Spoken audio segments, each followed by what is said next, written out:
এটাকে বলা হয় হচ্ছিল আমরা বলি ডাইরেক্ট ব্রাঞ্চ পাইপ। এই ডাইরেক্ট ব্রাঞ্চ পাইপের যেটা বিশেষত্ব সেটা হচ্ছে এই ব্রাঞ্চ পাইপটা আপনি যখন ব্যবহার করবেন তখন আপনি চাইলে পানি বন্ধ করে রাখতে পারবেন। এটা হচ্ছে প্রধান বিশেষত্ব। আপনি চাইলে আপনার পানিটা বন্ধ করে রাখতে পারবেন, কারণ আপনি যদি যেহেতু আমরা যুদ্ধের ময়দানে আছি, যুদ্ধের ময়দানে সবচেয়ে বেশি দরকার যদি বলেন আমার জন্য পানি দরকার, তো পানি তো অ্যাকচুয়ালি কম থাকে।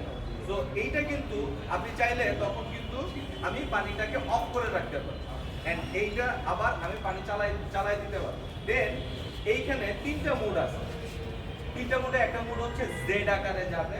জেড আকারে যাওয়া মানে হচ্ছে হলো আপনি কোথাও দেখতে পাচ্ছেন যে একটা জায়গায় আগুন আছে, যে আগুনটা আর কোথাও ছড়াচ্ছে না, ওই আগুনটাকে আপনি হিট করবেন, কিন্তু আগুনটা আপনার দিক থেকে একটু দূরে, তখন আপনি জেড আকারে পানি দিবেন। জেড আকারে যখন পানি দেওয়া হয় তখন যেটা হয় সেটা হচ্ছে হলো পানিটা একদিকে যায়, এক জায়গায় যায় পড়ে, পিন পয়েন্টে পানি, এটাকে বলা হয় জেড আকারে পানি।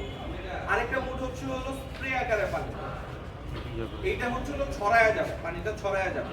এবং আরেকটা মোড হচ্ছে হলো আপনার ফগ আকারে পানি দেওয়া, দেখবেন একদম বৃষ্টির মতো চারপাশে ছড়ায় যাবে, আপনি দাঁড়ায় থাকবেন, ধরে দাঁড়ায় থাকবেন, আপনার গায়ে এই ধোঁয়াটা তাপটা লাগবে না। আমরা যখন ফায়ার ফাইটিং করি তখন যেটা হয় যে আমি যে আকারে পানি দিলাম ওইখানে তাপ এবং ধোঁয়া আমার গায়ের দিকে আসতে থাকে, তখন আমরা এটারে মুড চেঞ্জ করে ফগ আকার স্প্রে আকার করে রাখি, যাতে এই তাপ আর ধোঁয়াটা আমার শরীরের দিকে না আসতে পারে।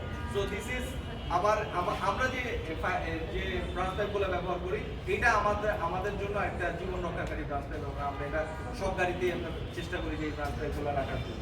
এতে আমাদের সবচেয়ে বড় উপকার হয়ে হচ্ছে আমরা পানি সাশ্রয় করতে পারি। যেমন এটাকে আপনি কোনো কিছু কন্ট্রোল করতে পারবেন, এটা কন্ট্রোল করার কিছু নাই, এটা একবার পানি ছাড়লে পানি পড়তেই থাকে, এটাও কন্ট্রোল করতে পারবেন। বাট আপনি এটাকে কিন্তু ইচ্ছা হইলেই কন্ট্রোল করতে পারবেন। আমরা যে দুইজন পার্টি সিস্টেমে কাজ করি, আমরা দুইজন গেলাম, দুইজন আমরা টায়ার্ড হয়ে গেলাম, তখন আমরা দুইজন বের হয়ে আসছি, আরো দুইজন যাবে, আমরা যে চলে আসতেছি যাচ্ছে, এই সময়টা আমি হয়তো বা এটা বন্ধ করে আরো দুইজন আসবো। তো এটা ইফেক্টিভ। এটা যেটা দেখতে পাচ্ছেন এটাকে বলা হয় গ্রাউন্ড মনিটর। আমরা যে আগুনগুলাতে কাছাকাছি যেতে পারি না, প্রচুর আগুন থাকে। যেমন আমি একটা আগুনে কাজ করেছিলাম যেখানে হচ্ছে হলো আপনার গ্যাসের যে মেইন লাইন ওইটা ফেটে গেছে, ওইটা ফেটে প্রায় 4 থেকে 4তলা 5তলা পর্যন্ত হাইট আগুন। ওই আগুনের কাছাকাছি যাওয়ার মতো অবস্থা ছিল, বেশ দূরে দাঁড়ায় আমরা আগুন দেখতেছি। ওই জায়গায় আমাদের জন্য সিদ্ধান্ত হলো যে আমরা চারপাশে এরকম গ্রাউন্ড মনিটর সেট করে ওইখানে ওই আগুনের দিকে পানি দিব। গ্রাউন্ড মনিটরের বিশেষত্ব হচ্ছে হলো আপনি যদি একটা গ্রাউন্ডের একটা পজিশনে আপনি এই মনিটরটাকে সেট করে রেখে আছেন, এবং এর যে পেছনে যে অংশটা দেখতে পাচ্ছেন এখানে হচ্ছে আমরা পানির লাইনের সংযোগ দিয়ে থাকি। যখন আমরা এটা সংযোগ দিয়ে থাকি, এইটা দিয়ে আমরা অ্যাকচুয়ালি আমরা এর দিক ঠিক করে দিতে পারি।